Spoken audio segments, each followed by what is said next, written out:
এটা দিলে রেডি হয়ে যাবে। একই লোক বলে আমি জল ঢালি, তো জল যখন দরকার পড়ে ওখানে ঢালতে হবে। আর রেডি করে দিচ্ছি, এটা আপনি ঘুগনিটা দেখবেন। আর ঘুগনি যে কেউ খাবে সেটা যদি কেউ খুদার বলে দেবে কি না ভালো হয়নি, কাল থেকে আমি ব্যবসা ছেড়ে দেবো, বুঝলেন তো। দেখুন এই মশলাটা আছে। কি মশলা এটা? ওই সব রকম মশলা দিয়ে আছে, গরম মশলা। এই ঘুগনিটা এখন যা রেডি হবে দেখে নেবেন।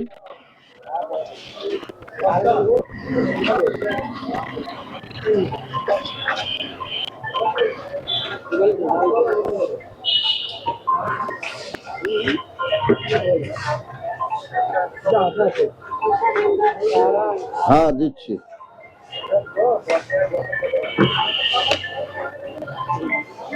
দেখুন আপনার ক্যামেরার মাঝে ঘুগনিটা দেখছেন তো।